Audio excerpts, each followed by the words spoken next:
Amen. Amen. Ce matin, on va rendre gloire à Dieu et je vais vous inviter à vous lever dans la présence de Dieu. Ce matin, on a pu élever nos voix avec des prières, on a pu remercier Dieu pendant ce temps, juste avant de commencer la célébration. Et juste avant de commencer, je voudrais d'abord saluer Évidence Home qui sont avec nous en direct. On espère que vous allez passer un excellent moment avec nous. En tout cas, nous ici, on a hâte de célébrer dans la présence de Dieu. Amen. On va prendre juste un passage. Si vous avez vos Bibles, je vous invite à prendre vos Bibles avec vous, Évidence Home. Et évidemment, vous aussi de votre côté, si vous avez vos Bibles, prenez-les avec vous. Et on va lire en Psaume 127, versets 1 et 2. Ce passage qui va introduire cette célébration qui nous dit: si une maison n'est pas construite par l'Éternel, ceux qui la construisent travaillent inutilement. Si une ville n'est pas gardée par l'Éternel, celui qui la garde veille inutilement. Verset 2. C'est inutilement que vous vous levez tôt, que vous vous couchez tard et que vous mangez un pain gagné avec peine. Il en donne autant à ses bien-aimés pendant leur sommeil. Amen. Est-ce que j'ai des bien-aimés de l'Éternel dans cet endroit? Ce passage est en train de contraster deux groupes de personnes. Il y a un groupe de personnes qui s'agitent dans tous les sens, qui est en train de se réveiller tôt, se coucher tard pour avoir un pain, mais la Bible nous dit que c'est un pain qu'ils vont amasser avec plein de peine, plein de douleur. Et il y a l'autre groupe de personnes qui va s'appuyer sur Dieu. Cet autre groupe de personnes qui va trouver sa ressource, son repos en l'Éternel. Et Dieu nous dit dans ce passage qu'il en donne autant. Ça veut dire autant que ceux qui sont en train de s'agiter. Autant que ceux qui sont en train de faire tout plein de choses où Dieu n'est pas forcément. Mais l'Éternel nous dit il en donne autant à ses bien-aimés pendant leur sommeil. Ce matin, Dieu dit à quelqu'un, arrête de t'agiter. Arrête de t'agiter ce matin. Dieu est en train de dire à quelqu'un, tu t'agites dans des choses dans lesquelles je ne suis pas. Mais ce matin, je viens te dire qu'il y a un repos dans l'Éternel. Il y a un repos dans l'Éternel. Et le Seigneur te dit, arrête de t'agiter parce que même dans ce repos, je suis prêt à te bénir. Alors ce matin, on va examiner nos vies et on va dire, Seigneur, est-ce que je suis en train de m'agiter ou est-ce que je suis en train de te faire confiance, Seigneur? Est-ce que ce matin, je suis en train de m'appuyer sur qui tu es? Parce que je reconnais ce matin, Seigneur, que tout ce dont j'ai besoin est en toi. Est-ce que tu peux le dire ce matin avec moi? Tout ce dont j'ai besoin, Jésus, est en toi. Est-ce que tu peux le répéter à nouveau? Tout ce dont j'ai besoin, Jésus, est en toi. Alors ce matin, on va célébrer. Et dans ce moment de louange, je vous invite à vous reconnecter à cette source. Je vous invite à vous reconnecter à cette source qui va vous apporter le meilleur repos dont vous avez besoin. Alors là, avec la louange, on va dire, Seigneur, tout ce dont j'ai besoin. Peut-être que ce qu'elle dit, Yanis, moi je suis pas en train de le vivre. Et peut-être que je suis complètement agitée dans ma tête. Et qu'il y a plein de choses qui m'empêchent de me reposer en toi, Seigneur. Mais ce matin, par la louange, par la prédication, je veux me reconnecter à cette source que tu es. Parce que je reconnais que tout ce dont j'ai besoin, dites avec moi, tout ce dont j'ai besoin est en toi, Jésus. Amen. Alléluia, alléluia. Est-ce qu'on peut acclamer Seigneur? Est-ce qu'on peut acclamer Dieu? Est-ce qu'on peut l'acclamer? Est-ce qu'on peut l'acclamer? Est-ce qu'on peut prier? Est-ce qu'on peut juste avoir une atmosphère de prière ce matin? Est-ce qu'on peut juste accueillir Dieu par nos prières? Est-ce qu'on peut juste accueillir Dieu par des chants de louange, par des cris de louange, par des cris de gloire? Est-ce que s'il y a quelqu'un qui veut prier, qu'il prie? Ce matin, j'ai envie que aujourd'hui la salle, l'atmosphère soit saturée par la louange. Non pas pour moi, mais parce que Dieu le mérite. Et en réalité, tout ce dont on a besoin est là et Jésus est là. Moi, je veux croire que Jésus est là. Et quand Jésus est là, il n'y a pas d'autre choix. On l'adore. On l'adore, on le loue, on l'exalte, on l'honore. Et j'aimerais qu'on prie. Juste qu'on prie ensemble. Qu'on commence par prier. Et j'ai aimé le début du culte parce que, en fait, vous avez attendu personne pour prier. Parce qu'on sait ce qu'on vient faire dans ce lieu. Alors, est-ce qu'on peut prier ensemble? Amen. Est-ce qu'on peut prier ensemble? Juste qu'on accueille Jésus dans ce lieu. Qu'on dise, Seigneur, tu es là et je t'adore parce que tu es là. Alléluia. Seigneur, je t'adore parce que tu n'es jamais en retard. Je t'adore, Seigneur, parce que c'est toi qui prépares ce moment, Père éternel. Tu dis dans le psaume 23, Père éternel, que tu prépares une table, Seigneur Dieu, Alors en réalité, c'est toi qui nous accueilles, Seigneur. C'est toi qui nous accueilles, Seigneur Dieu. C'est toi qui nous accueilles. Alors on veut être avec toi. On veut manger à cette table, Seigneur Dieu. On veut manger à ta table, Seigneur. On veut manger à ta table avec toi, Seigneur Dieu. On ne veut pas passer à côté de toi ce matin, Seigneur Dieu. On ne veut pas passer à côté de toi ce matin. On reconnaît que tu es là. Et que lorsque tu es là, Seigneur Dieu, tous nos besoins sont en toi. Tout ce dont on a besoin est en toi. La source de notre joie, la source de notre vie, la base de qui nous sommes, les prémices de notre existence, Seigneur Dieu. Notre souffle de vie, notre oxygène, c'est toi. Tout ce dont on a besoin, Seigneur Dieu, c'est toi. Alors on fait taire les distractions, Seigneur Dieu. On fait taire tout ce qui nous entoure, Seigneur Dieu. Et on vient dans ta présence, Seigneur. On entre dans ta présence, Seigneur Dieu. Alléluia, alléluia. Alléluia, Seigneur Dieu. Alléluia, Jésus. Merci pour qui tu es. Est-ce qu'on peut rendre gloire à Dieu? Est-ce qu'on peut lui rendre gloire ce matin? Seigneur Dieu, merci parce que tu es présent. Merci parce qu'il ne s'agit pas de nous, mais il s'agit de toi, Seigneur Dieu. Merci parce que les œuvres viennent de toi, Seigneur Dieu. Et les œuvres qui sont là sont pour toi, Seigneur Dieu. Nous faisons pour toi, Seigneur Dieu. Nous sommes pour toi, Seigneur Dieu. Alléluia, Seigneur. Alléluia, Jésus. Alléluia, Seigneur. Jésus-Christ.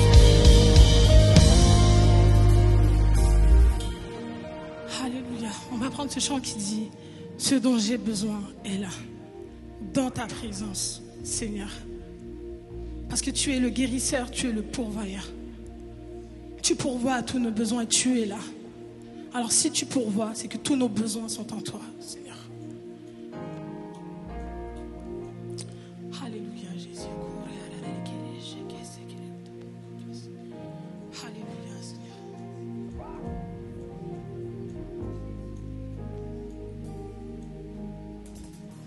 Ce dont j'ai besoin est là, dans ta présence, oh, oh, oh. Ce dont j'ai besoin est là, dans ta présence, Jésus. On va redire encore. Ce dont j'ai besoin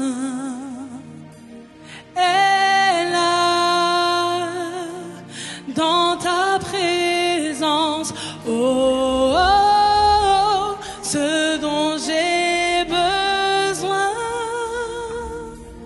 est là, dans ta présence, Jésus.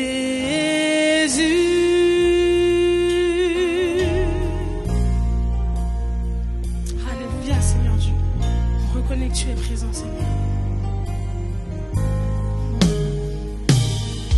Guérisseur, pourvoyeur,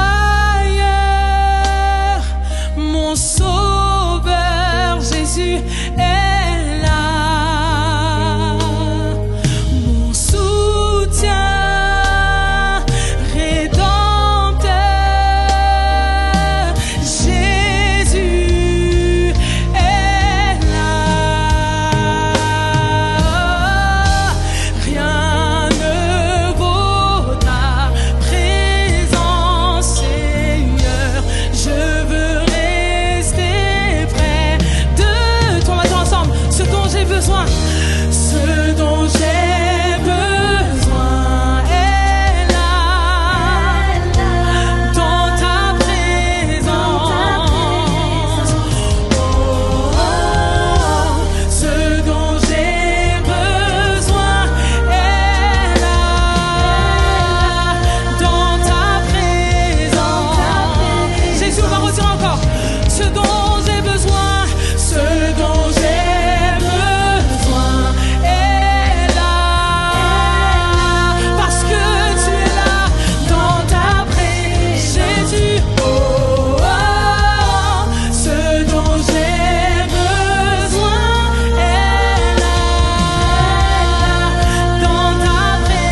pourvoyeur de toutes choses, celui qui prend soin de nous, qui pourvoit à nos besoins. Est-ce qu'on le croit ce matin? Alors on veut le crier ensemble.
Qui sont délivrés.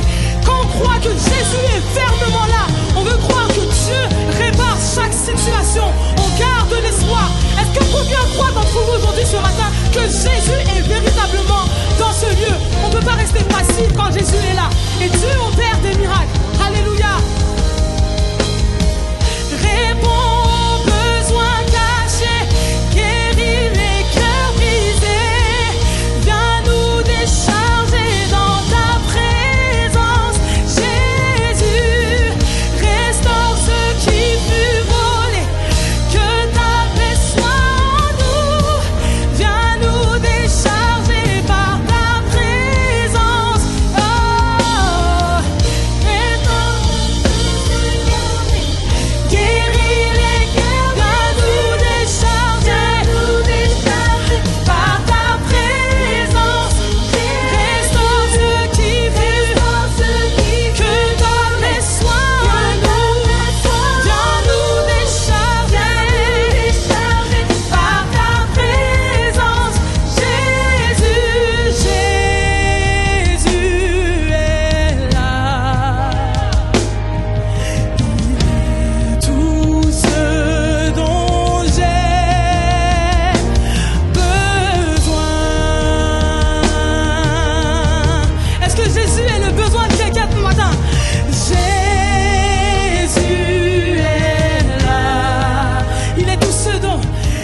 grâce, Seigneur.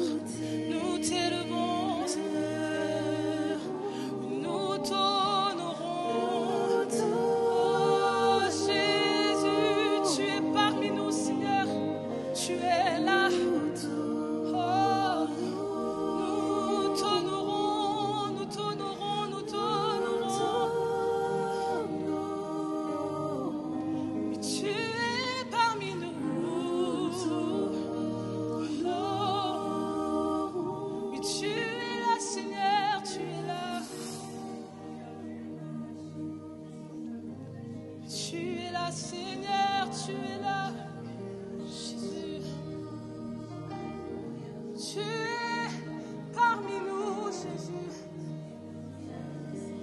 Oh Seigneur, nous ne voulons pas être insensibles à ta présence, Seigneur. Nous t'adorons ce matin, Jésus. Tu es parmi nous ce matin, Jésus. Oh, oui, tu es là parmi nous, Seigneur. Nous t'honorons, Seigneur, tu es là, Jésus. Tu es merveilleux, Seigneur. Alléluia, nous t'adorons, Jésus, nous t'adorons, Seigneur.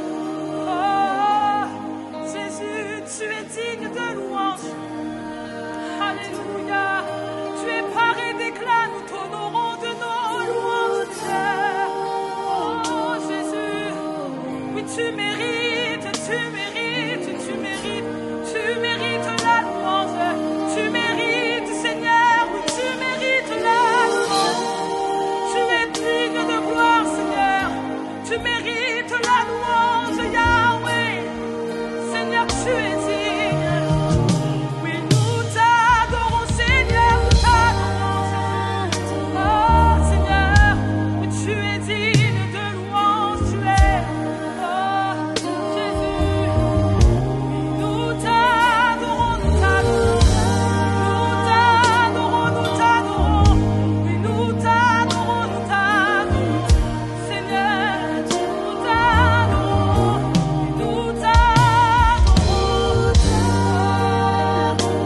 Jésus, nous t'adorons. Alléluia. Alléluia, Jésus. Alléluia, Seigneur.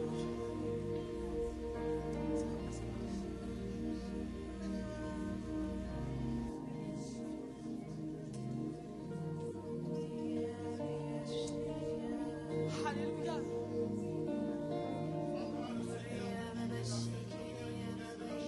Alléluia, Jésus. Alléluia.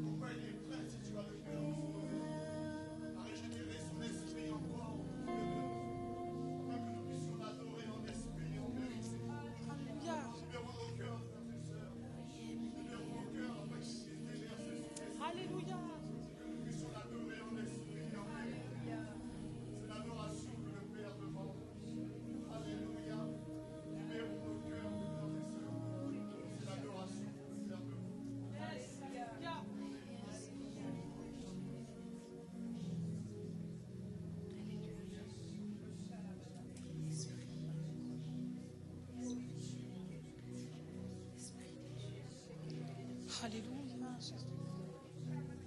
Alléluia, Jésus. Alléluia, alléluia.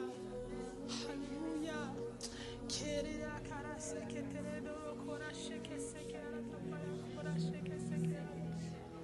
Alléluia, Jésus. Merci, Seigneur Dieu. Alléluia. Oui, Seigneur Dieu.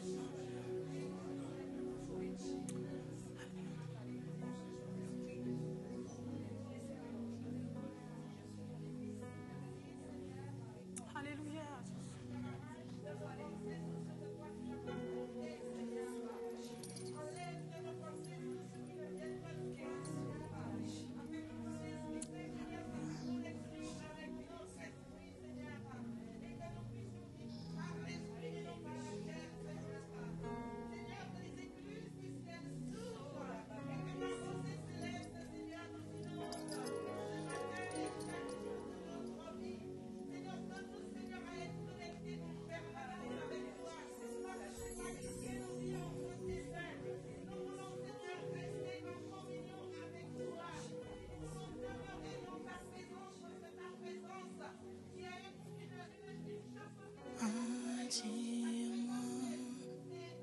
bien près de toi que je n'ai jamais été.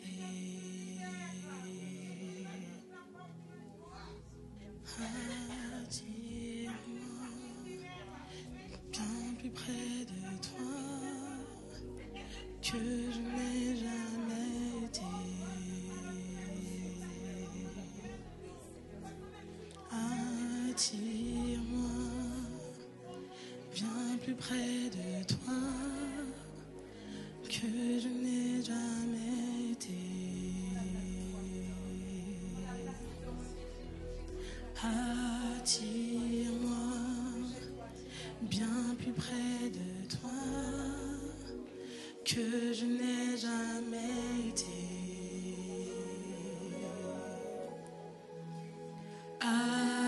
jamais été. Attire-moi bien plus près de toi que je n'ai jamais été.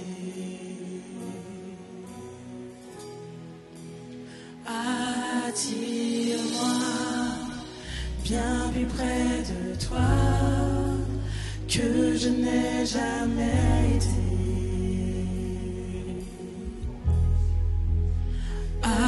Attire-moi bien plus près de toi que je n'ai jamais été.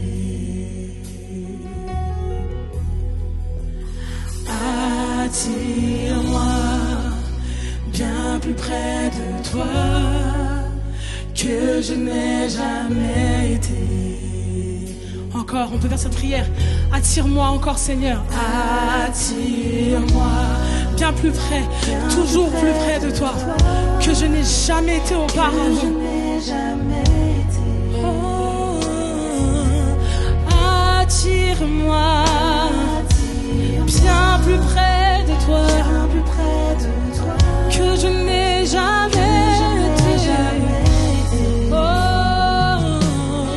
attire-moi, Seigneur, bien plus près de toi, que je n'ai jamais été. Oh, attire-moi bien plus près de toi, que je n'ai jamais été.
Seigneur. Conduis-moi, Seigneur, dans...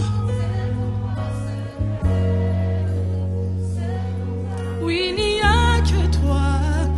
Je serai prosterné. Oui, conduis-moi, Seigneur. Oui, conduis-moi, Seigneur, dans... Oh, Jésus. Je pourrais me prosterner. Oui, conduis-moi, Seigneur, dans cet endroit secret. C'est dans ta présence. Est-ce qu'on peut dire avec plus de conviction? Conduis-moi, Seigneur. Conduis-moi, Seigneur. Où c'est dans ta présence, je serai. Oui, conduis-moi, Seigneur. Conduis-moi, Seigneur, dans cet endroit secret. Où c'est dans ta présence, je serai prosterné. Prends-moi dans tes bras, serre-moi dans tes bras.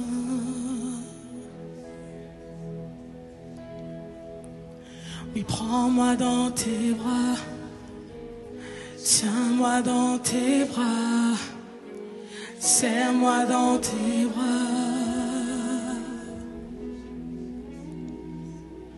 Oui, prends-moi dans tes bras, tiens-moi dans tes bras, serre-moi dans tes bras.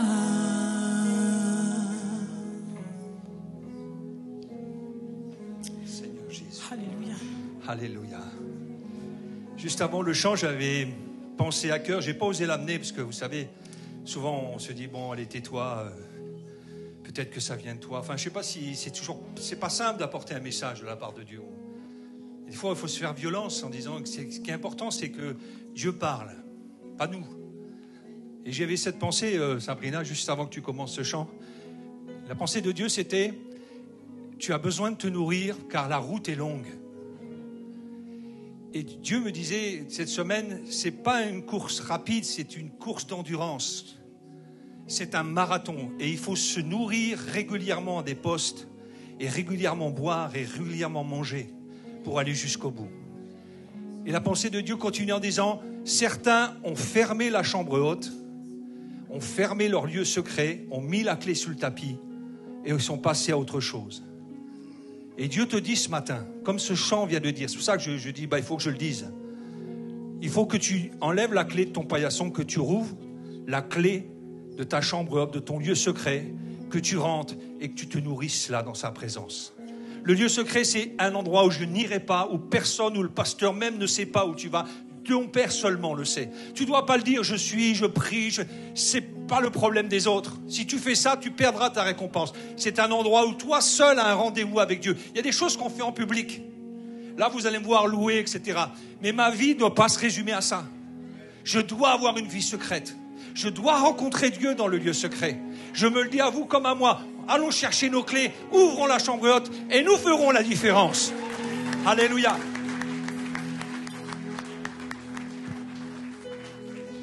Alléluia. Je pense que le message il a été clair, très très clair, et ça rentre complètement avec le chant qui va suivre.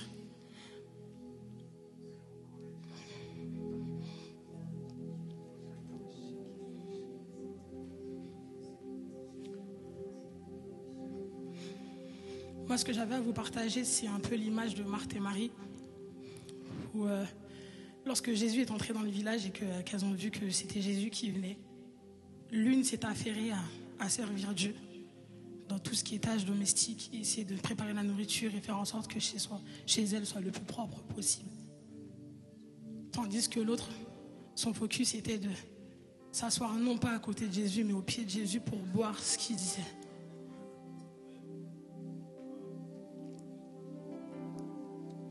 Et parfois, il y a des précipitations. On se dit, Seigneur, c'est ce que je partageais avec l'équipe vendredi. Et on se dit, Seigneur, en fait, je vais faire pour toi. Parce qu'en fait, là où je ministre pour toi, là où je parle de toi, justement, je parle de toi. Mais Dieu nous demande d'être vrai.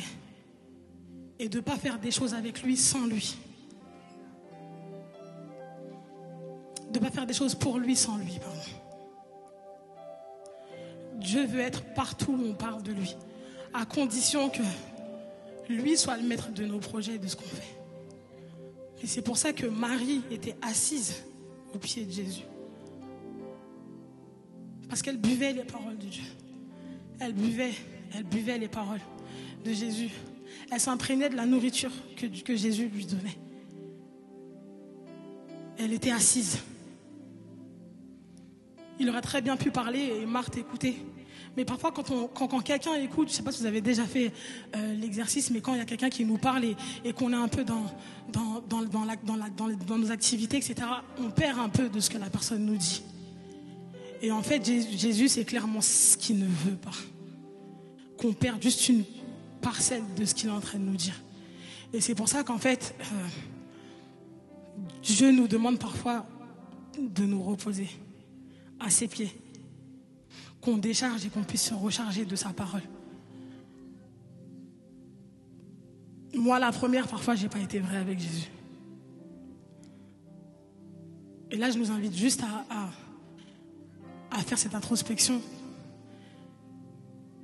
Et je ne vais pas demander de grandes manifestations. Ça ne vient pas de moi dans tous les cas. Mais juste qu'on prenne conscience que le lieu secret, en réalité, c'est rien d'autre que nous et Dieu. Et qu'on fait taire, en fait, ce qu'il y a autour de nous. Le lieu secret, c'est toi et Dieu. Et peu importe où tu te trouves, on peut créer le secret là. Donc si c'est maintenant que tu dois recréer ton lieu secret, allons-y. Alléluia. Pardonne-moi, car je n'ai pas été vrai. Pardonne-moi, je t'ai bien trop négligé et je veux revenir à nos débuts. Aujourd'hui je t'ouvre mon cœur.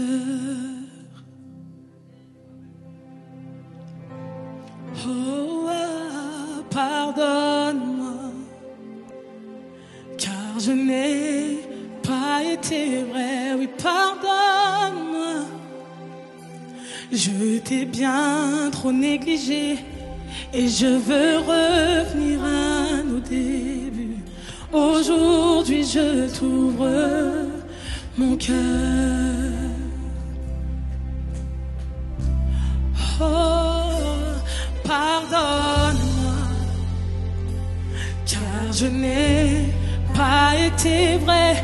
Pardonne-moi, je t'ai bien trop négligé et je veux revenir à nos débuts. Aujourd'hui je t'ouvre mon cœur. Ébloui par ta présence,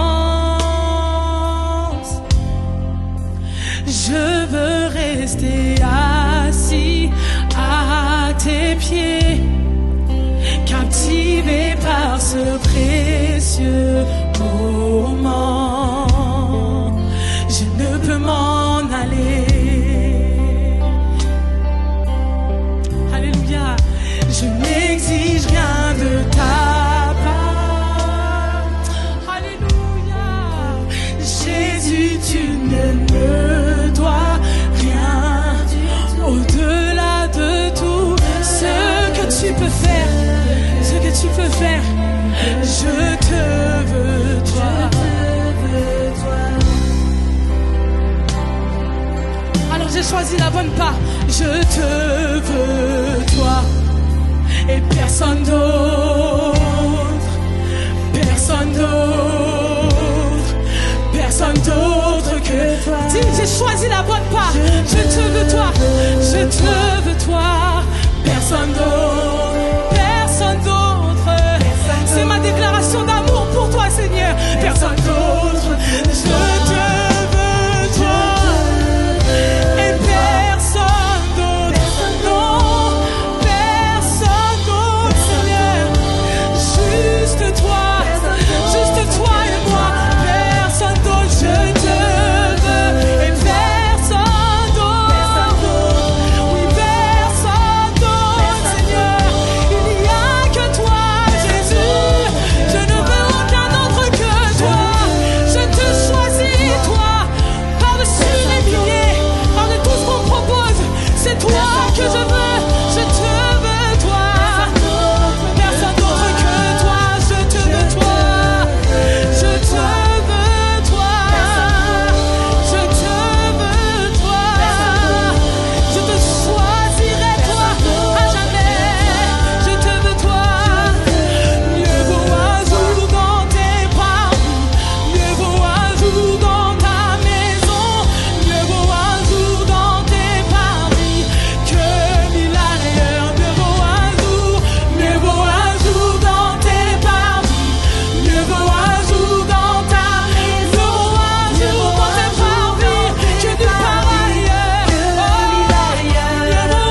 Mieux vaut un jour dans tes paradis que 1000 ailleurs. Je te veux toi, et tout le reste peut attendre.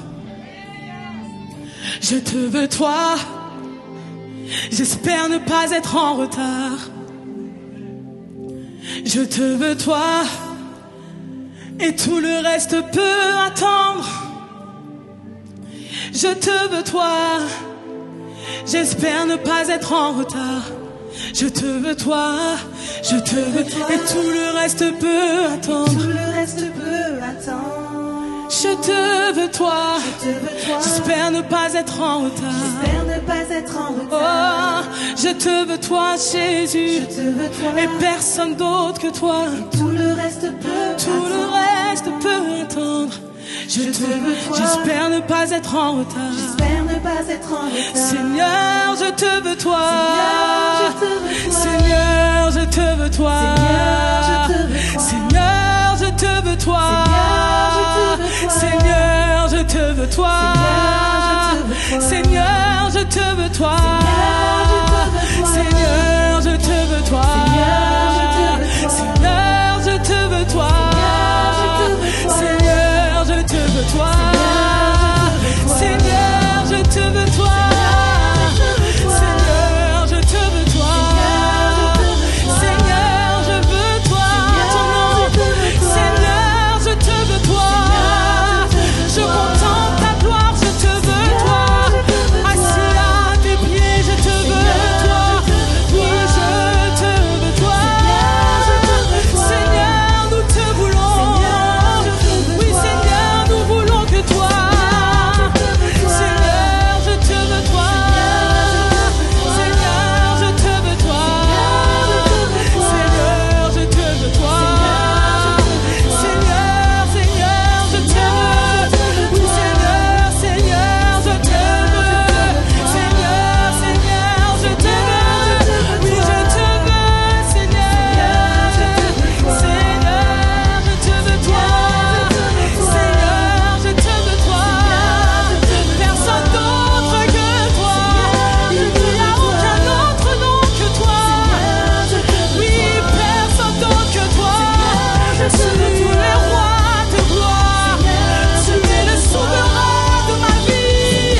Tu es celui qui me guérit, qui me libère et me restaure. Je te veux toi. Seigneur, je te veux toi. Seigneur, je te veux toi. Seigneur, je te veux toi. Seigneur, je te veux toi. Seigneur, je te veux toi. Oui, je te veux toi. J'espère ne pas être en retard.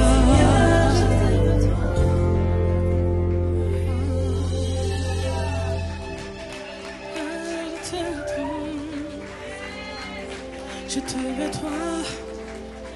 J'espère ne pas être en retard. Je te veux toi. Et tout le reste peut attendre. Je te veux toi. J'espère ne pas être en retard. Et tout le reste peut attendre. Et tout le reste peut attendre. Tout le reste peut attendre. Oui, tout le reste peut attendre. Oui, tout le reste peut attendre. Tout le reste peut attendre. Oui, tout le reste peut attendre. Je te veux, toi. Tout le reste peut attendre. Tout le reste peut attendre. Tout le reste peut attendre. Je te veux, toi. Tout le reste peut attendre. Et tout le reste peut attendre. Tout le reste peut attendre. Je te veux, toi. Je te veux. Tout le reste peut attendre. Et tout le reste peut attendre. Tout le reste peut attendre. Je te veux, toi. Et tout le reste peut attendre. Tout le reste peut attendre. Oui, tout le reste est insignifiant. Parce que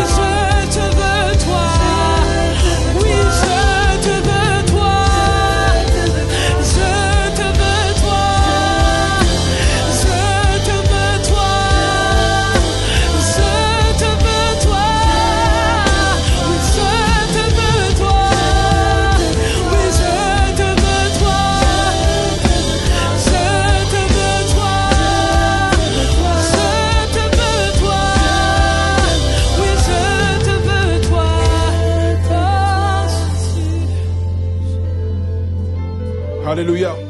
Est-ce qu'il y a un peuple en ce lieu qui veut Jésus plus qu'autre chose? Est-ce qu'il y a un peuple en ce lieu qui est poussé à un cri de joie et réclamer Jésus en ce lieu? Est-ce qu'il y a un peuple qui a faim et soif de Jésus? Alléluia. J'entends rien dans ce lieu. Est-ce qu'il y a une personne qui peut dire Seigneur, je te veux toi et rien d'autre. Je te veux toi et rien d'autre. Je te veux toi et absolument rien d'autre. Alléluia. Je te veux toi, Seigneur Jésus. Et personne d'autre.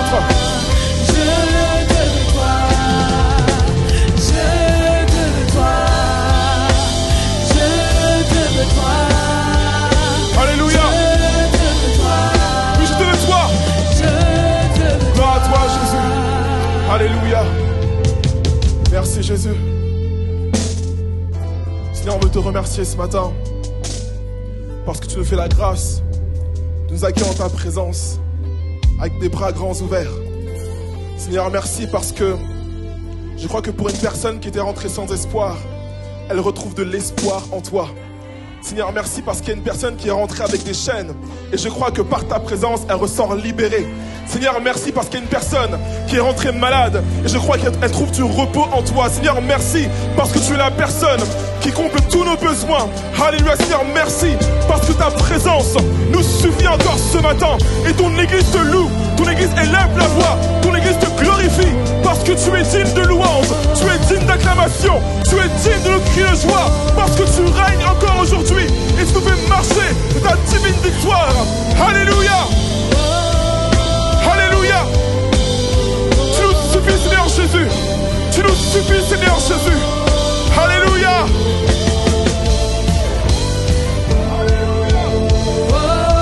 Gloire à toi, Jésus. Gloire à toi, Père. Gloire à toi, Saint-Esprit de Dieu. Alléluia. Est-ce que le peuple de Dieu peut acclamer le Seigneur? Alléluia. Merci, Seigneur. Gloire à Dieu. Je vous prie de bien vouloir vous asseoir. Vous pourrez continuer comme ça pendant tout le culte. Merci à l'équipe de louange de nous avoir conduits dans ce moment de louange. C'était vraiment extraordinaire. Gloire à Dieu. Bonjour à tous. J'espère que tout le monde va bien ce matin et que vous êtes d'attaque pour pouvoir entendre la parole de Dieu. Bonjour à vous qui nous suivez aussi en ligne. C'est vraiment un honneur pour moi de pouvoir partager la parole de Dieu encore ce matin. C'est une grâce. Et ce matin, Dieu a déposé une série de messages dans mon cœur parce que du coup, je vais prêcher ce dimanche et aussi dimanche prochain. Donc, on va être sur une mini-série de deux dimanches et on va traiter d'un sujet qui est d'actualité pour le coup parce qu'on est en période estivale et du coup, la période estivale, c'est la période où on va tous en vacances. Est-ce qu'il y a des personnes qui sont parties en vacances ou qui vont partir en vacances? Non, personne. Oui, j'ai quelques personnes quand même, ça va. Donc, il y a beaucoup de travailleurs ici, c'est super.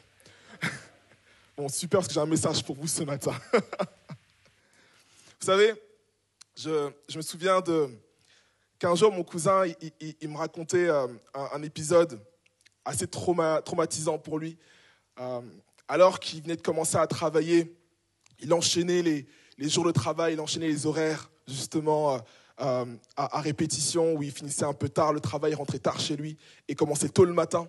Et il enchaînait ça parce qu'il avait besoin d'argent. Du coup, il travaillait. Et un beau jour, alors qu'il va prendre le bus pour aller au travail, c'était un matin, il devait être 8 heures, et il prend le bus, et ce jour-là, il n'avait pas mangé ce matin-là. Et il prend le bus, et il arrive à son arrêt, du coup, il doit sortir pour aller à son travail. Et alors qu'il se lève pour sortir du bus, son corps n'a plus répondu. Et il se trouve qu'il est tombé justement dans ce bus et il a fait un malaise. Bon, plus de peur que de mal, après un petit sucre dans la bouche, il s'est relevé vaillant. Et peut-être que certains d'entre vous ont aussi expérimenté ça. Mais cette histoire est là pour nous montrer un petit peu les méfaits, parfois, du travail. Et les méfaits du fait de travailler un peu trop et de pousser un peu trop notre corps à l'extrême. Parce qu'on le sait tous, un corps a besoin effectivement d'être mobilisé pour avoir une activité. Mais notre corps a aussi besoin de repos. Vous êtes d'accord avec ça ce matin? Notre corps a aussi besoin de repos. Et je te l'assure, si aujourd'hui tu te dis, moi je suis un un addict au travail et que tu commences à enchaîner les horaires de 6h du matin jusqu'à 22h en dormant que 5 heures par soir ou 4 heures par soir et que chaque jour tu répètes ça, peut-être que ça va aller 1 ou 2 semaines, mais je t'assure qu'au bout de la 3e semaine, il y a forcément un jour où ton corps va te dire « Bon, mon ami, je t'aime beaucoup, mais il va falloir qu'on s'arrête. » Et si tu n'arrêtes pas ton corps va t'arrêter. Et là, je parle du corps parce que c'est ce qui est le plus évident, le plus flagrant. Mais je parle aussi de la santé mentale, je parle aussi du repos mental, du repos psychologique, du repos émotionnel.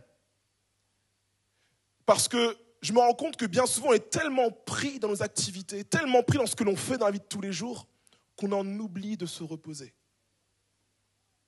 Et je crois que, justement, la parole de Dieu a quelque chose pour nous éclairer, a des éléments pour nous éclairer par rapport à cela. Vous allez me dire, le repos, Ruben, c'est pas banal comme sujet. Effectivement, c'est pas banal. Mais je crois que le Seigneur veut nous enseigner ce matin par rapport à ça. Et je crois que tous les chants, même le don spirituel qui a été apporté ce matin, va dans ce sens-là. Touche ton voisin et dis, tu as besoin de te reposer. Tu as besoin de te reposer. J'aimerais lire un passage avec vous qui se trouve en Genèse, chapitre 2, verset 2. Parce que bien évidemment, il y a des appuis bibliques par rapport à ce qu'on va voir ce matin. Et je lis le passage. « Ainsi furent achevés les cieux et la terre et toute leur armée. Dieu acheva au 7e jour son œuvre qu'il avait faite, et il se reposa au 7e jour de toute son œuvre qu'il avait faite. Dieu bénit le 7e jour, et il le sanctifia, parce qu'en ce jour, il se reposa de toute son œuvre qu'il avait créée en la faisant. » Moi, quand je lis ce passage, je me dis, mais comment est-ce qu'un Dieu qui est esprit, comment un Dieu qui est tout-puissant, qui est omniscient, omnipotent, omniprésent, comment est-ce qu'un Dieu qui n'a besoin de rien en réalité, a pris le temps de se reposer? Comment est-ce qu'un Dieu qui n'a pas besoin de corps, qui n'a pas de corps, car à l'époque, dans la Genèse, Dieu n'avait pas de corps, comment est-ce que Dieu a eu besoin de se reposer? Pourquoi est-ce que Dieu s'est reposé? Et tout de suite, ce qui m'a frappé dans ce passage, c'est que je me suis dit, si Dieu s'est reposé à un moment donné de la création, s'il s'est reposé, à combien plus forte raison, moi aussi, j'ai besoin de me reposer. Et je me rends compte qu'on a tendance parfois à ne pas réaliser à quel point le repos est important. On a du mal à réaliser à quel point le repos est essentiel en réalité pour l'activité de nos vies. Et Dieu nous montre l'exemple encore aujourd'hui. Lui-même qui n'avait pas besoin de repos, qui n'avait pas besoin de recharger ses batteries, lui-même s'est reposé. Et on va voir que le but du repos de Dieu a une toute autre perspective que la nôtre, mais dans laquelle on peut aussi rejoindre Dieu. La première chose que j'aimerais qu'on puisse comprendre ce matin, c'est qu'il y a un temps pour tout. Ecclésiaste chapitre 1, verset 3 nous dit, il y a un temps pour tout, un temps pour toutes choses sous les cieux. Vous le savez, il y a un temps pour tout. Il y a un temps pour travailler et il y a un temps pour se reposer. Et j'aimerais qu'on puisse véritablement comprendre ça ce matin. Il y a un temps pour toi où tu vas pouvoir travailler. Il y a un temps où tu vas être avec tes collègues, il y a un temps où tu vas être avec ta famille, il y a un temps où tu vas être occupé à faire plein de choses, il y a un temps où tu vas être occupé à travailler aussi à l'église, parce qu'il y a beaucoup de gens qui servent ce matin à l'église. Il y a un temps pour travailler et effectivement, Dieu veut qu'on puisse travailler.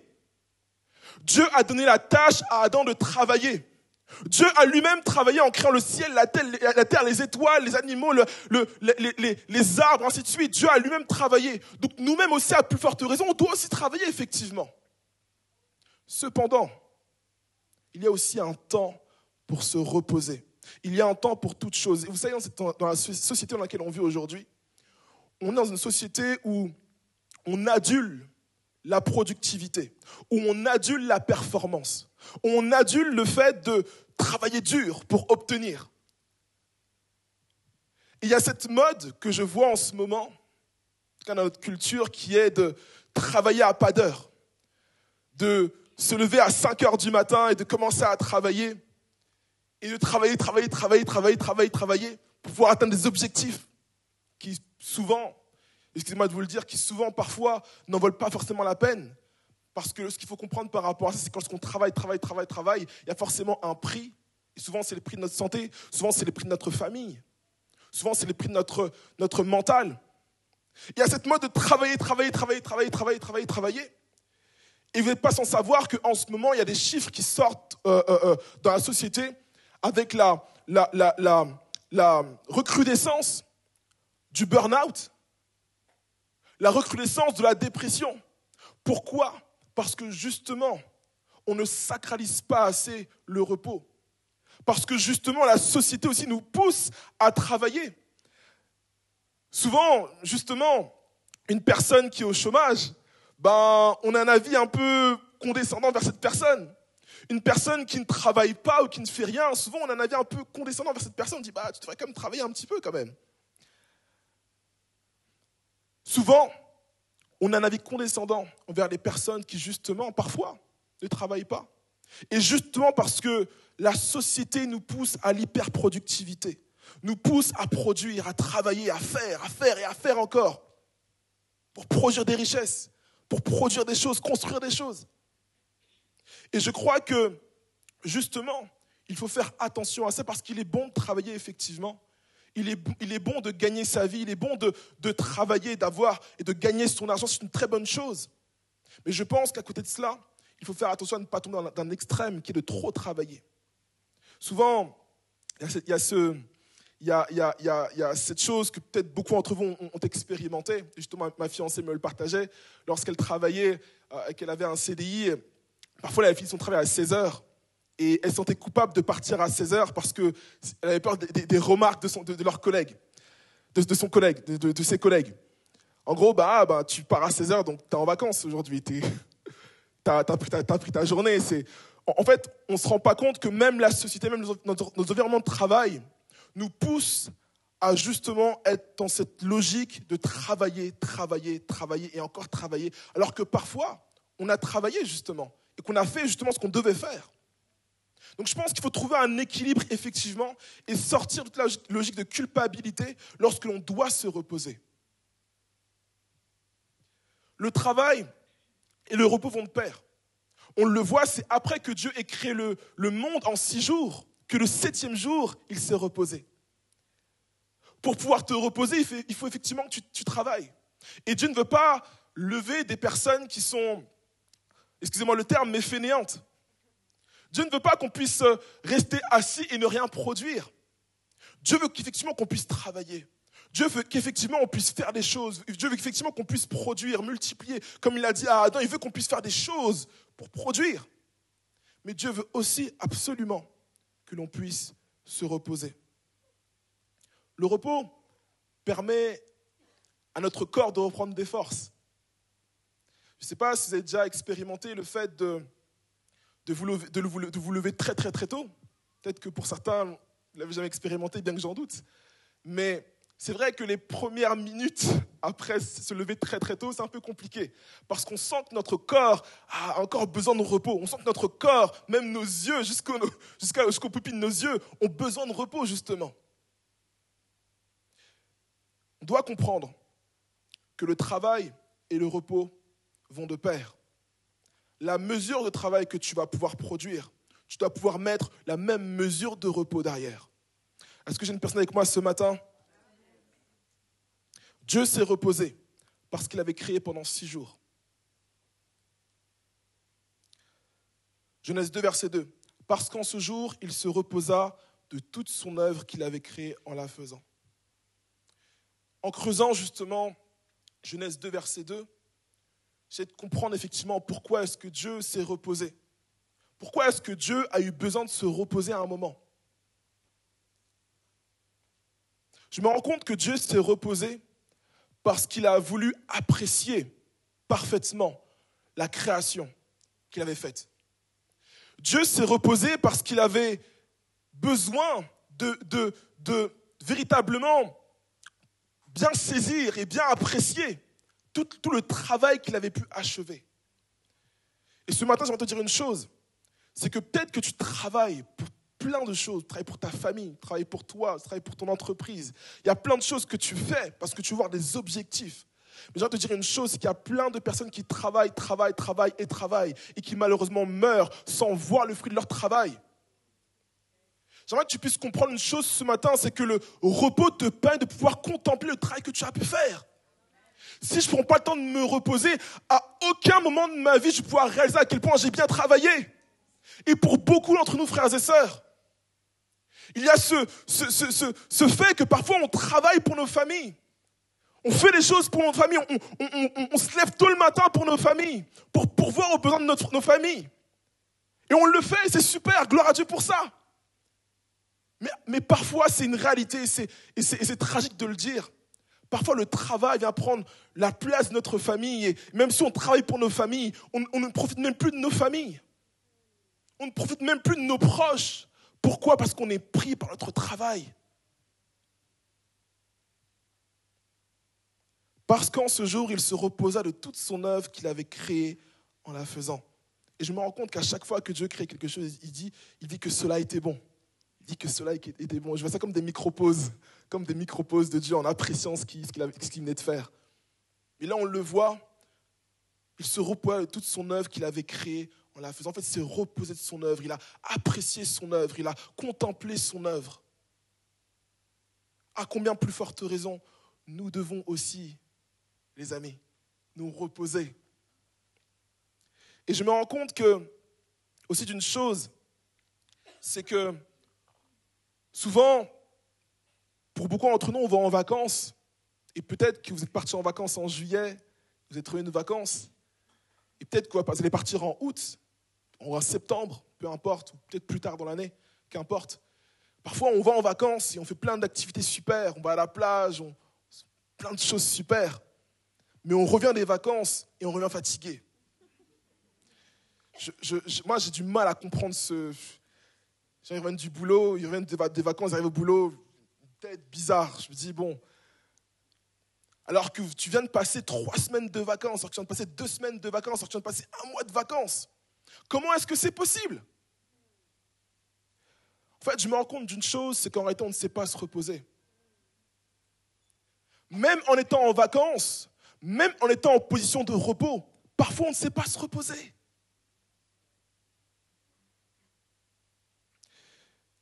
Et heureusement, je crois que la parole de Dieu a des éléments pour nous éclairer par rapport à ça.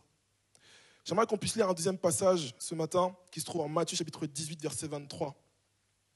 Je vais vous lire le passage. Jésus monta dans la barque et ses disciples l'accompagnèrent. Soudain, une grande tempête s'éleva sur le lac, si bien que les vagues recouvraient la barque. Mais Jésus dormait.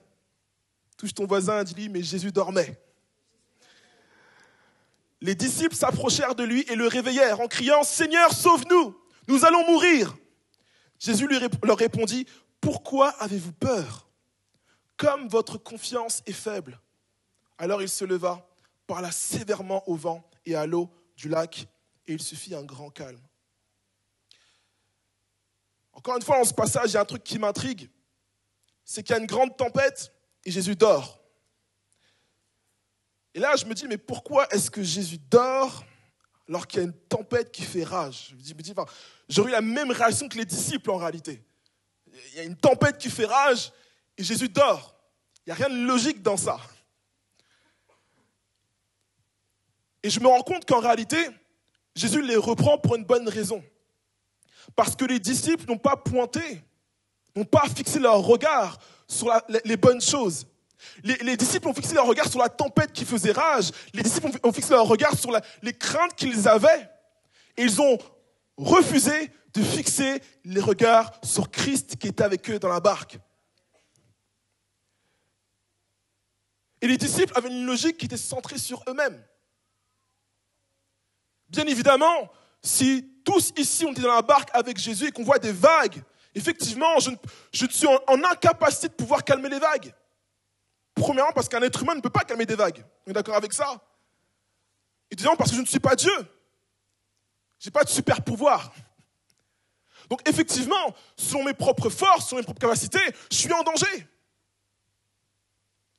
Et la première chose sur laquelle j'aimerais qu'on puisse s'éclairer par rapport au fait qu'on n'arrive pas à se reposer justement, comme Jésus qui fait face aux tempêtes, c'est justement parce qu'on croit que tout dépend de nous. Parce qu'on repose tous sur nous-mêmes. On centre tous sur nous-mêmes. Les disciples regardaient à leur propre force, à ce qu'ils étaient capables de faire. Ils se sont dit, mais là, il y a une tempête, on est incapable de faire quoi que ce soit. Et souvent, même lorsqu'on part en vacances, et que pour certains d'entre vous, vous êtes responsables, ou vous avez des responsabilités, vous avez l'impression que rien ne peut tourner sans vous. Rien ne peut se faire sans vous. Rien ne peut se réaliser sans vous. Du coup, même quand vous êtes en vacances, vous êtes encore attaché à votre travail. Et je crois que dans ça, il y a un petit peu d'orgueil. Excusez-moi de dire ça comme ça. Parce qu'on centre notre travail sur nous-mêmes. On centre tout ce qu'on va pouvoir établir et produire sur nous-mêmes. Et on a tendance à croire qu'on est indispensable. On a tendance à croire que tout repose sur ce qu'on va pouvoir produire. Bien qu'étant en vacances, bien qu'étant au bord de la plage, je reçois des appels. Et mon frère qui est là est responsable et parfois je le vois décrocher son téléphone en vacances. Ce message est pour toi, mon frère. Je te taquine. Et je crois qu'il y a une tendance un petit peu de dépendance justement dans notre travail à cause de ça, parce qu'on se dit, sans moi, ça ne fonctionnera pas. J'aimerais qu'on puisse comprendre ce matin que le monde tourne très bien sans nous. Parce que le monde, ce n'est pas nous qui l'avons créé. C'est Dieu qui l'a créé. Donc même sans toi, même sans moi, le monde peut tourner.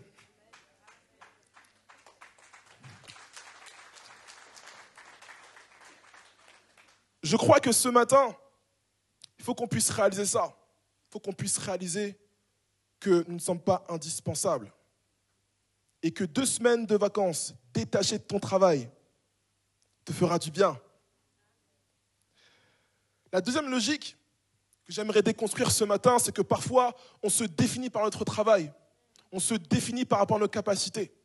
Parce que souvent, on est quelqu'un à cause de notre travail, à cause du poste que l'on occupe. Je pourrais dire que je suis quelqu'un parce qu'aujourd'hui, je suis l'un des pasteurs à l'église Évidence. Et je me définis par ça tous les jours de ma vie. Et ce serait une grande erreur de ma part. Ce serait une très grande erreur de le faire. Parce que je vais croire que je ne suis rien sans le micro devant la bouche. Je ne suis rien si je ne prie pas pour les gens. Je ne suis rien si je ne viens pas à l'église tous les dimanches. Et pourtant, je suis bien plus que ça. Et pour beaucoup d'entre nous, on se définit par rapport à notre travail. Et c'est là le piège dans lequel souvent on tombe. On a du mal à se détacher de notre travail parce qu'on est quelqu'un à cause de notre travail. Et je crois qu'il faut qu'on puisse se détacher justement de cette image que l'on a de « je suis mon travail ». Je suis quelqu'un parce qu'on reconnaît que je suis un chef, je suis un responsable, je suis ci, je suis ça. Non, t'es bien plus que ça. T'es un père de famille, t'es une mère de famille, t'es un mari, tu es une femme, t'es une épouse. Et je crois qu'il faut qu'on puisse réussir encore une fois à se détacher de cette image que l'on peut avoir dans cette société, ou même au milieu de l'église, pour véritablement vivre le repos. Pour pouvoir le faire, je ne dis pas que c'est simple, parce que moi-même je suis tombé dans ce piège-là, de ne pas réussir à me déconnecter véritablement de mon travail. Le plus important dans tout ça, je le crois, et ce passage nous donne la clé, c'est de pouvoir réaliser qui est avec toi dans la barque. De pouvoir réaliser qui est avec toi dans la barque. Parce que parfois, on voit les situations qui sont compliquées. On se dit, mais non, je ne peux pas partir maintenant, je ne peux pas lâcher ça maintenant. Bon, je suis en vacances, mais je suis là quand même. S'il y a un problème, appelez-moi. Parce qu'on sent que je ne peux pas vraiment tout lâcher. Mais je crois que si on se repose sur Christ et qu'on dit, Seigneur, c'est toi qui gères la situation. C'est vrai que tu m'emmènes à avoir des responsabilités. C'est vrai que tu m'emmènes à pouvoir travailler. C'est vrai que tu m'emmènes à pouvoir prendre soin de ma famille, et ainsi de suite. Mais je crois que c'est toi qui es au contrôle de la situation. Donc alors que je pars en vacances, alors que je me repose, je veux compter sur toi. Je ne veux pas compter sur moi et croire que je suis indispensable. Je ne veux pas compter sur moi et croire que tout tourne autour de moi. Mais je crois que tu vas pourvoir aux besoins de mon travail. Tu vas pourvoir à tout ce qui me manque, à tout ce qui va pouvoir me manquer. Tu vas pouvoir pourvoir à tous les besoins. Parce que tout ne dépend pas de moi aujourd'hui. Le plus important, c'est de réaliser qui est avec toi dans la barque. Parce que Christ les a repris par rapport à un manque de foi qu'ils ont eu. Parce qu'effectivement, la tempête a fait rage. Effectivement, ils ont eu peur pour leur vie. Mais Christ était là. Christ dormait en plus. Et il était là. Et donc il les a repris par rapport à leur foi et il a fait calmer la tempête. Aujourd'hui, Dieu peut calmer ta tempête. C'est forcément le message de ce matin, mais je te le dis ce matin, Dieu peut calmer ta tempête uniquement si tu te reposes sur lui. Dieu peut calmer les circonstances de ta vie uniquement si tu te reposes sur lui. Parce qu'il ne s'agit pas de tes propres forces, il ne s'agit pas de ce que tu es capable de faire, mais il s'agit de ce que Dieu est capable de faire. C'est ce que lui est capable de faire en étant dans la barque, en étant avec toi sur le chemin, tout au long de ta vie. C'est de ce que lui est capable de faire. Il faut que tu puisses dépendre de lui. La question que je nous pose ce matin, parce que depuis tout à l'heure, je vous parle du repos et je vous parle peut-être des défauts que l'on peut avoir. Vous allez me dire, mais pasteur Ruben, comment me reposer alors? Comment effectivement me reposer? Et c'est effectivement ce que l'on va voir et la parole de Dieu a une réponse claire par rapport à cela. Et c'est l'exemple de Jésus. On va lire Marc 6, verset 31. Voici ce que va dire Jésus. Jésus leur dit, « Venez à l'écart dans un lieu désert et reposez-vous un peu, car il avait beaucoup d'allants et de venants, et il n'avait même pas le temps de manger. » Je vais répéter ce verset. Jésus leur dit, « Venez à l'écart dans un lieu désert et reposez-vous un peu, car il y avait beaucoup d'allants et de venants, et il n'avait pas le temps de manger. » Les disciples étaient tellement pris dans le ministère avec Jésus à répondre aux besoins des personnes, à faire l'œuvre, à œuvrer pour le royaume de Dieu, qu'ils en oubliaient même de manger. Et souvent, parfois même, on se vante de ça. « Ah, j'ai tellement travaillé que je n'ai pas mangé aujourd'hui. J'ai tellement travaillé que je n'ai pas eu le temps de manger aujourd'hui. » Ce n'est pas une fierté. Tu n'as pas à être fier de ça. Il faut manger, c'est important. Les disciples étaient tellement occupés à répondre aux besoins des personnes autour d'eux qu'ils en ont oublié de manger. Au point où Jésus a dû leur dire de se mettre à l'écart. Pourquoi ? Parce qu'il y avait beaucoup d'allants et de venants. Il y avait beaucoup de personnes en fait qui passaient leur chemin pour qu'ils puissent justement manger et se reposer. La première chose que ce passage nous montre pour pouvoir se reposer, c'est qu'il faut absolument se couper. Jésus leur dit, venez à l'écart dans un lieu désert.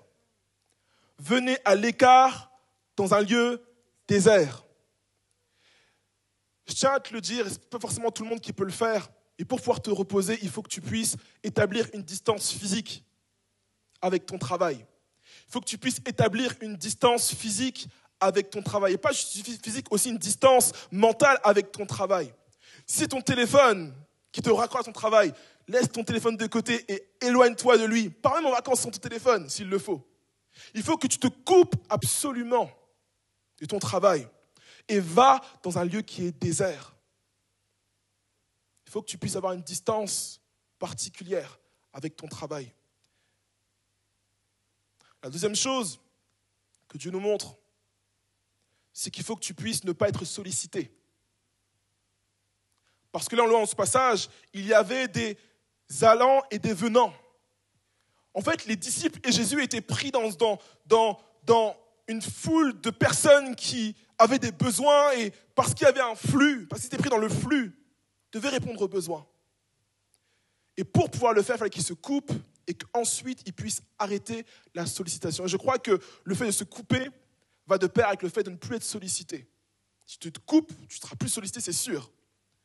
Il faut que tu ne puisses plus être sollicité. Il faut que tu puisses prendre du recul par rapport aux sollicitations. Que tu puisses être comme à l'écart et comme inaccessible.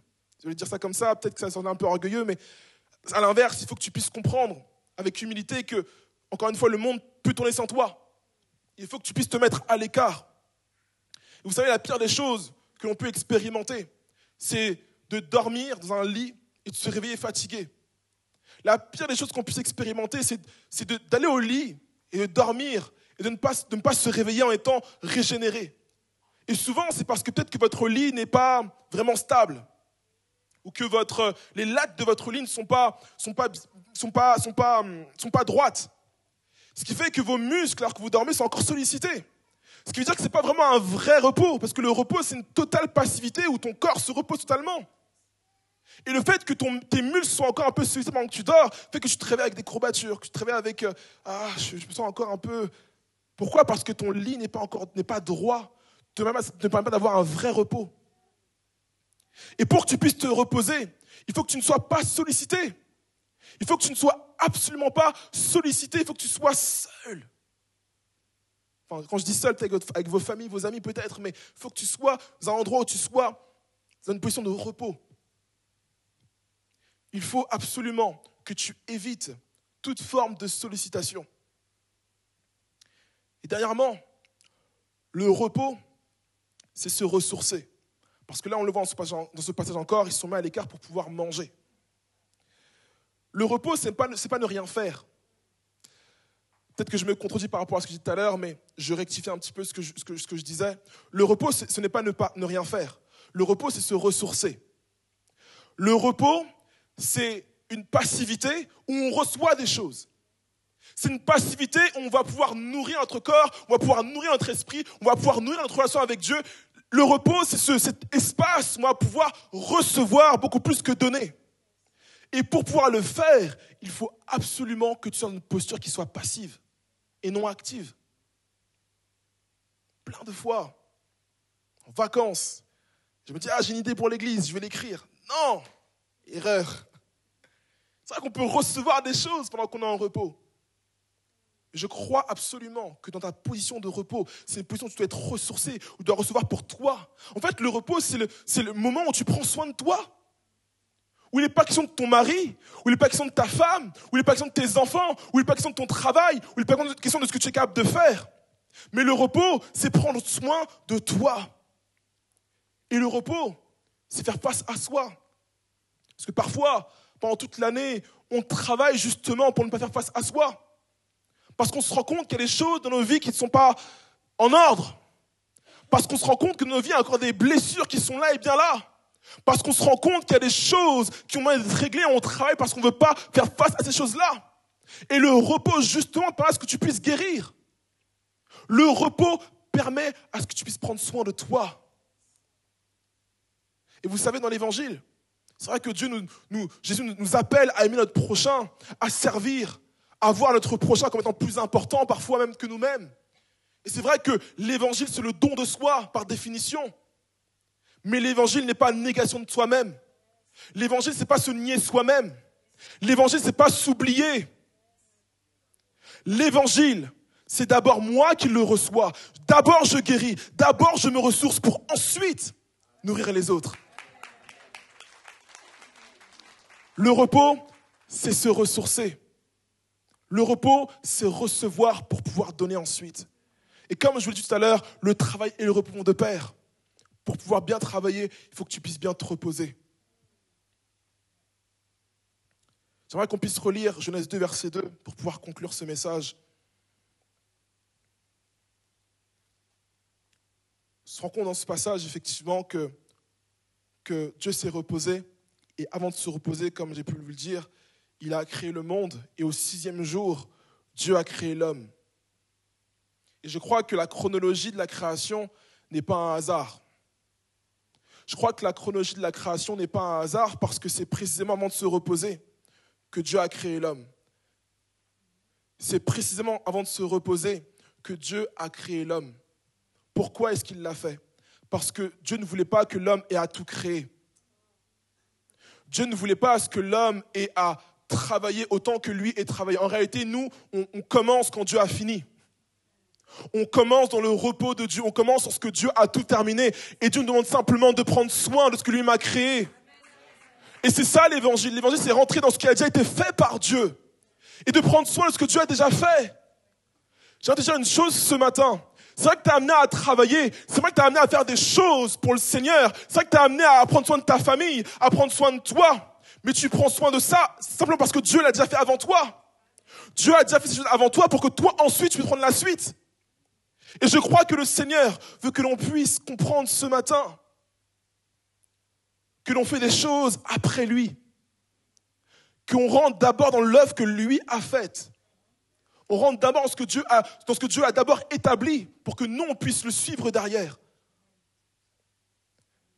Et effectivement, c'est la logique du sabbat, effectivement.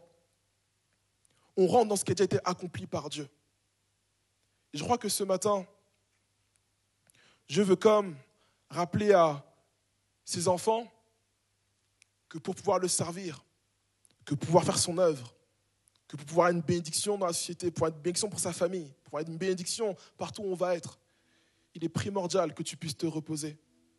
Il est primordial que tu prennes du temps pour toi, juste entre toi et Dieu. Le don spirituel de tout à l'heure, je crois, était vraiment précis et vraiment vrai. Parce que ce n'est pas une course c'est pas une course de vitesse, c'est une course de fond. Et tu as besoin de te reposer de temps en temps pour pouvoir reprendre des forces, pour continuer la course. Si tu ne le fais pas, il y a forcément un moment où tu vas tomber. Il y a forcément un moment où tu vas tomber. Et je ne veux pas ça pour toi, que ce ne soit pas ton partage au nom de Jésus. Tu vas réussir, tu vas courir, tu vas persévérer, tu vas marcher en sanctification, tu vas aimer, tu vas pardonner, tu vas édifier, tu vas élever des personnes autour de toi. Et pour pouvoir le faire, il faut que tu puisses prendre soin de toi et te reposer.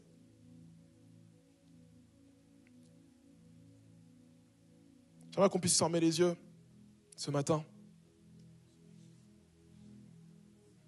Je ne sais pas ce que tu traverses aujourd'hui. Je ne sais pas si tu es au bord du burn-out. Je ne sais pas si tu es au bord de la dépression. Je ne sais pas ce que je veux pour toi, mais peut-être que c'est le cas aujourd'hui. Je crois qu'il y a une liberté pour toi si tu te reposes en Christ. Je crois qu'il y a une liberté pour toi qui est disponible si tu te reposes sur l'œuvre de Christ. En fait, l'évangile est là pour que tu puisses déposer tes fardeaux. Et Jésus le dit, venez à moi, vous tous qui êtes fatigués et chargés. Je vous donnerai du repos. Parce que son fardeau à lui, il est léger à porter. Il est léger à porter. Il y a plein de choses que tu portes ce matin que tu n'es pas censé porter. Il y a plein de choses que tu vis ce matin, plein de responsabilités que tu portes ce matin que tu n'es pas censé porter. Dieu te dit ce matin qu'il y a un repos en lui. Il y a un doux repos en lui. L'Éternel est mon berger. Je ne manquerai de rien. Il me fait reposer dans de verts pâturages. Il me dirige vers les eaux paisibles. Ce n'est pas juste un poème, ce n'est pas juste de belles paroles, mais c'est une vérité pour toi. Il est capable de le faire, il est capable de t'amener dans ces verts pâturages, dans ces eaux paisibles. Mais il faut que tu puisses lâcher prise. Il faut que tu puisses lâcher prise. Et croire que Dieu te contrôle malgré tout. Alors je vais prier très courtement. Peut-être que s'il y a une personne ce matin qui veut lever sa voix devant Dieu, on va juste avoir 5 minutes pour pouvoir le faire. Sens-toi libre de pouvoir le faire. Seigneur Jésus, je veux te remercier pour ta parole qui est capable de nous corriger et de nous emmener dans le bon chemin. Et je crois qu'à chaque fois ta parole, elle nous emmène à pouvoir vivre la vie que tu as prévue pour nous. Une vie qui est une vie de paix, une vie de joie. Pas une vie sans difficulté, parce que les difficultés font partie de la vie, mais une vie où dans toutes les saisons de notre vie, tu es là avec nous. Et on l'a chanté, on l'a prié, on l'a dit ce matin, tu es notre essentiel.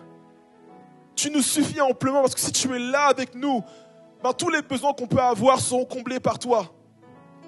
Et ce matin, je vais te prier pour mes frères et sœurs. Seigneur, je prie pour un repos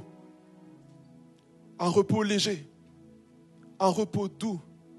Seigneur, je prie alors qu'ils se reposent, que tu puisses prendre soin d'eux, de leur famille, des finances surtout. Souvent, c'est la question des finances qui fait problème. Seigneur, prends soin d'eux dans toutes les parcelles de leur vie. Permets à ce que ces moments soient des moments de restauration, des moments de guérison, des moments où ils se reconnecteront avec toi, des moments où ils te découvriront aussi de nouvelles manières. Parce que tu es Jireh, tu es le Dieu qui pourvoit. Je crois qu'encore aujourd'hui, tu pourvois à chacun des besoins qui se font savoir. Seigneur, merci parce que tu renouvelles alors qu'on se repose. Tu nous renouvelles alors qu'on se repose. Tu travailles nos cœurs, tu travailles nos vies alors qu'on se repose. Et tu nous permets de pouvoir nous relever pour à nouveau travailler pour toi. Seigneur, je te dis merci pour ta parole. Au nom de Jésus, je t'ai prié. Amen.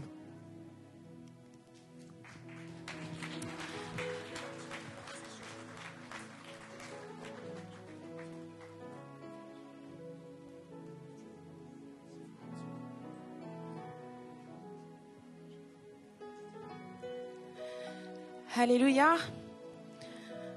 On va rester dans cette atmosphère et si quelqu'un veut élever la voix là maintenant et dire Seigneur, moi aussi je veux retrouver ce repos en toi, sens-toi libre là maintenant et on va profiter de cette atmosphère pour parler à Dieu maintenant. Parle à Dieu maintenant. Élève ta voix maintenant. On n'est pas là juste pour entendre une prédication, dire Amen, rentrer chez soi, mais on peut commencer à mettre en pratique dès maintenant. Dès maintenant, là où tu es à ta place, tu peux commencer à mettre ces paroles en pratique. Seigneur, tu m'as enseigné ce matin. Alors Seigneur Dieu, j'élève ma voix vers toi maintenant. Alors sans regarder ton voisin ni à gauche ni à droite. Centré sur Christ et uniquement toi. Élève ta voix maintenant. Et demande à Dieu de t'accorder ce repos. De t'accorder le fait de comprendre que tu n'es pas indispensable et que les choses n'ont pas forcément besoin de toi pour avancer, mais tu as besoin, toi, de t'appuyer sur Dieu. Tu as besoin de te ressourcer en Dieu. Et de cette façon, tu pourras revenir avec une vigueur encore plus intense. Tu pourras revenir d'une manière plus forte. Tu pourras revenir encore plus construit. Mais maintenant, dans la présence de Dieu, apprends à décharger et à laisser tes armes aux pieds de Jésus. Laisse tes armes aux pieds de Jésus. Ce matin, Dieu dit à quelqu'un, tu as besoin de mon repos. Pas le repos que ce monde t'impose, mais le repos que moi, je peux te donner. Et au-delà de juste t'accorder un repos, Dieu te dit ce matin, je suis ton repos. Alors là, maintenant, dans sa présence, que tu puisses te ressourcer avec lui.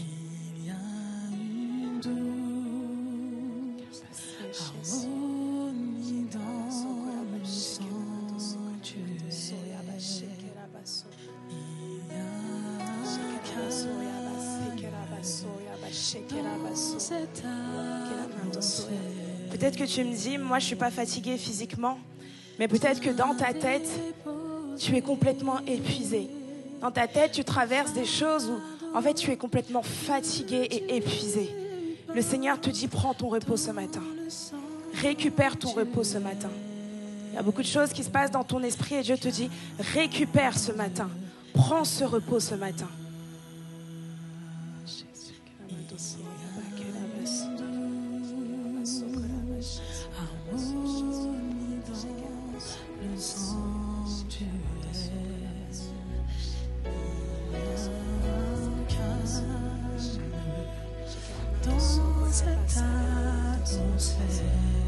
On va se lever dans la présence de Dieu ce matin.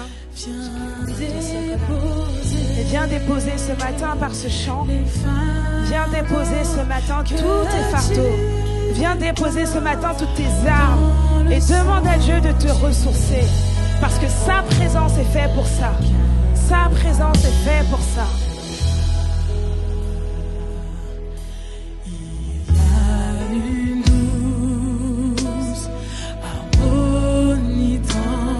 Le sanctuaire,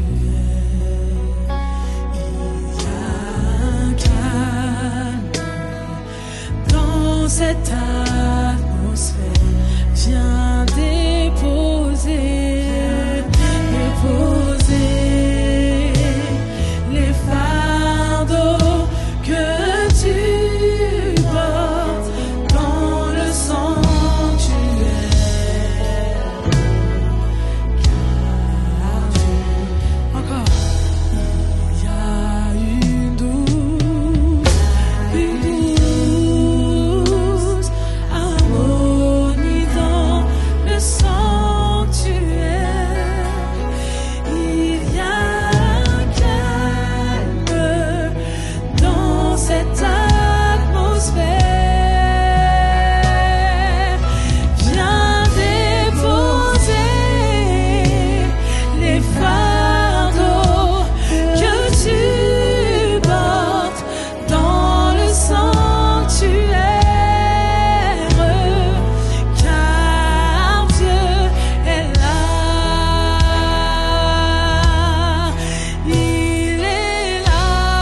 présence de Dieu, car Dieu est là. Est-ce que je peux entendre un peuple qui loue, qui crie, qui pousse des cris de joie, parce que Dieu est là, Dieu est dans cet endroit. Alléluia, alléluia, alléluia. Peuple de Dieu, pousse des cris de joie. Alléluia.